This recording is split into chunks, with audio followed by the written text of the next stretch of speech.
Deputy Murnane O'Connor, please. And Taoiseach, I'm aware, as you are, that the ERSI are undertaking a demographic analysis of the census which showed Carlow has grown by 9%, one of the fastest growing in the country. We now have a population of 62,000.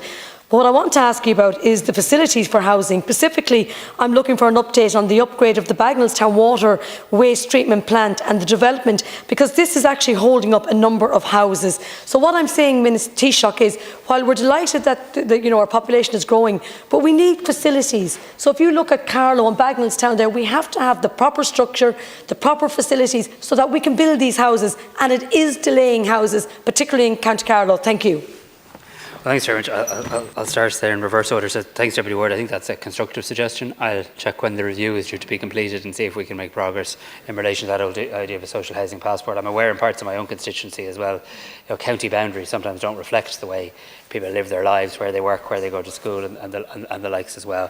Deputy Murnane O'Connor, who raised the issue of the need for an upgrade of Bagnallstown wastewater treatment plant. I'll get her an update in relation to that, and I take the point she makes about the importance of having the infrastructure in place in relation to housing. Deputy McAuliffe, I do think it's important to acknowledge the 100,000 homes that have been delivered in the lifetime of government, because while we have more to do, and we all know we have more to do, these are real homes that people are living in, that families are living in, that people who didn't have a home previously now in a home, and I think that's worth acknowledging. In relation to the Oireachtas shopping centre site and your view that the LDA and Dublin City Council need to come together on that to provide a solution, I'll raise that with the Minister for Housing and ask that he give a view in relation to that as well. But I'm sure that's an issue of concern for your constituents at a time when we need to develop more homes as well. Deputy Barry, in relation to rent pressure zones, so you're factually correct in terms of their the fact that they are due to lapse later on this year. I believe they're working. I believe they're working well. The government hasn't formally made a decision on it, so I don't wish to preempt that. But I see their merit, and I'd like to see a decision made early to provide absolute clarity for people. But it is a matter that requires a government decision. But I think the rent pressure zones have played an important role, and I think the need for them continues. That's my view. Deputy O'Murchu, just under the retirement age for firefighters, and that timeline I've heard from a few of my own constituency in relation to that too. I know there's a lot of people getting near the retirement line now who are willing to stay on. I know Minister O'Brien is supportive of this and worked hard to achieve it at Cabinet. I'll talk to him and Minister Donoghue and see when clarity. But I understand how no, I got it. I definitely heard you in relation to that. To Deputy Conway Walsh, raised the issue, of defects in apartments in both the interim scheme and the longer one. I'll send you a written note, but in short, in relation to the interim funding, up until the end of March, 128 applications are being progressed across 26 local authority areas, representing over 13,000 residential units. Approximately 80% of the units affected are located in the 4 Dublin local authority areas, but I am aware of reports saying that there's been difficulties with local authorities. My understanding is the Minister O'Brien, met as recently as yesterday with representatives of the local authority fire service and the City and County Managers Association to discuss the matter. So I'll get an update for you on how that meeting went. In relation to the full remedial works, which you asked about also, work is advancing to draft the required legislation, which will include the scope, the eligibility and the conditions of the remediation scheme. It's expected the draft legislation will be published later this year and the statutory scheme be in place shortly after that.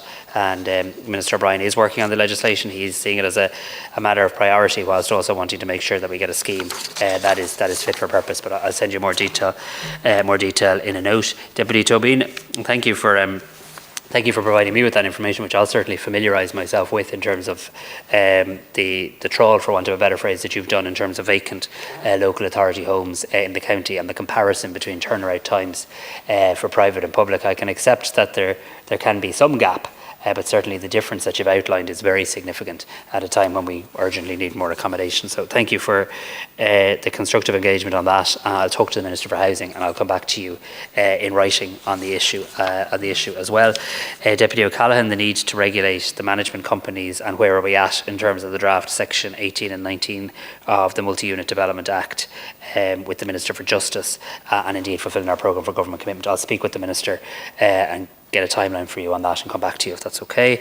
Deputy Wynne, additional emergency accommodation needed in County Clare, let me talk to the Minister and the local authority through the Minister and see what more we can do. You've highlighted some progress that's been made, but not enough in terms of its composition as well. Deputy O'Sullivan, I'm not personally aware of that situation in relation to IPAs, and I'm very aware that government policy is to move away from reliance on the private market. Now, we have to be honest and upfront about the time that will take, but I'm not aware of that, but I'll make myself very aware of it. I'll talk to Minister O'Gorman and I'll come back to you in writing on the issue as well.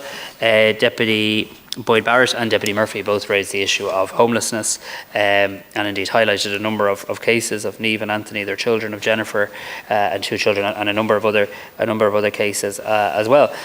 And look, while I think you said you can stand up here and ream out facts and statistics and whatever else, and not just to do that, I mean, I would point out though that behind those facts and statistics is progress being made in relation to social housing. Last year we saw over 22,000 social homes.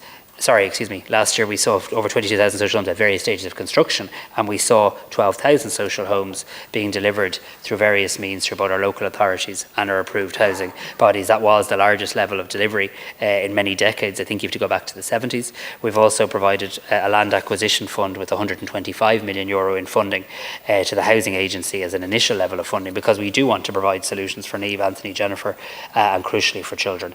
We did see in the monthly figures a very small drop in the number of children in emergency accommodation, a very small drop in the number of families in emergency accommodation, but it's nowhere near where it needs to be, and that's why we will continue to look at all forms of different housing options, including an acceleration in relation to social housing.